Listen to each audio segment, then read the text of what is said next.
Сумын иргэдийн төлөөлөлтийн хурлын нарийн бичгийн дарга нарыг мэргэжил арга зүйгээр хангаж чадвархжуулах, нутгийн өөрөө удирдах ёсны байгууллагуудын хамтын ажиллагааг өргөтгөх зорилгоор аймгийн иргэдийн төлөөлөлтийн хурлын ажлын албанаас Сумын иргэдийн төлөөлөлтийн хурлын нарийн бичгийн дарга нарт зориулсан сургалт арга хэмжээг зохион байгуулж байна.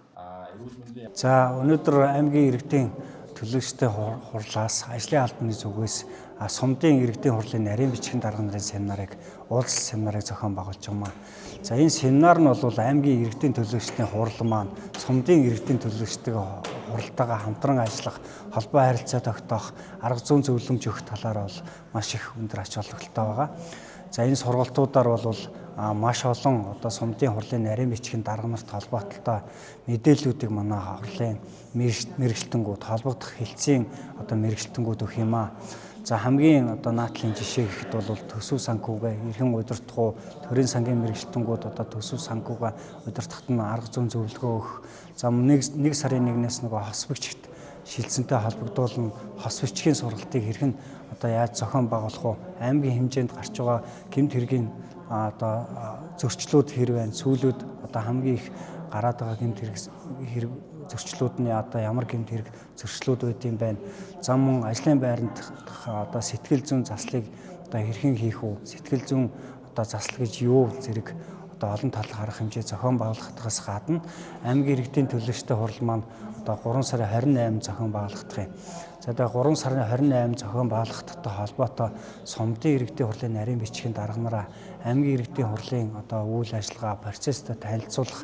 За маргааш 3 сарын 27-нд аймгийн иргэдийн төлөөлөлтийн хурлын хороодууд хуралдах. Энэ хороодуудад хурлын нарийн бичгийн дарга нар маань өөрснөө сууж үйл ажиллагаатай танилцж туршлага судлах юм үйл ажиллагаанд явж байгаа юм. Би Хувд аймгийн Булган сумаас ирж оролцож байгаа. Төрийн албанд 18 дахь жилдээ ажиллаж байна. Тухайн хурлын нарийн бичгийн даргаар 9 жил ажиллаж байна. 2016 оноос хойш томилогдоод төрийн албаны тухай хуулийн мэрит зэчмийн үндслээд шатлан дэвсгэж зарцмаар томилогдоод ажиллаж байгаа. Ингээд энэ удаагийн сургалт маань их үр дүнтэй сургалт болох байх гэж найдаж байна.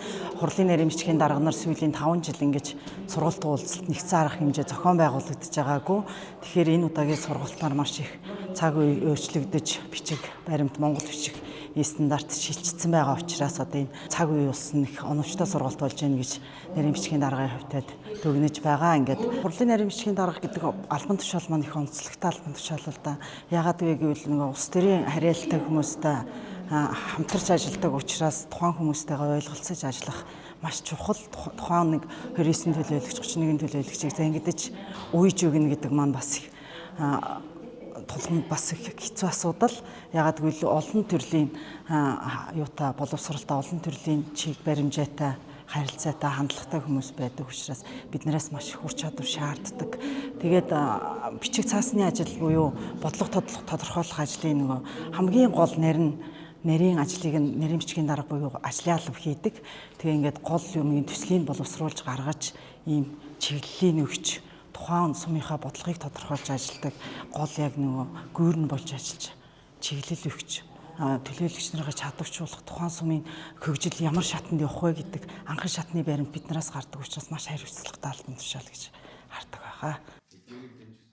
Сумдын иргэдийн төлөөлөлтийн хурлын нарийн бичгийн дарга нарт зориулсан сургалт семинараар ERP системийн ашиглалт ба албан хэрэггүйтлэлт, хэрэглэгчдийн эрх ашигыг хамгаалах нийгмийн үйл ажиллагааны талаарх мэдээлэл, хүний эрхийн үндсэн ойлголт ба хандлага сэдвт мэдээлэл, аймгийн иргэдийн төлөөлөгчдийн хурлын архив, ажлын албаны үйл ажиллагаа, хуралдааны бэлтгэл ажлыг хэрхэн ханган ажилладаг талаарх туршлага судлах үйл ажиллагаа мөн хамаарах юм а. Мөн Жаргалант сумын иргэдийн төлөөлөгчдийн хурлын үйл ажиллагаатай Сумдын иргэдийн төлөөлөгчдийн хурлын нарийн бичгийн дарга нар танилцахаас гадна энэ сарын 28-ны өдөр хуралдах аймгийн иргэдийн төлөөлөгчдийн хуралд биечлэн оролцох юм а. Сургалт 3 хоногийн турш үргэлжилнэ.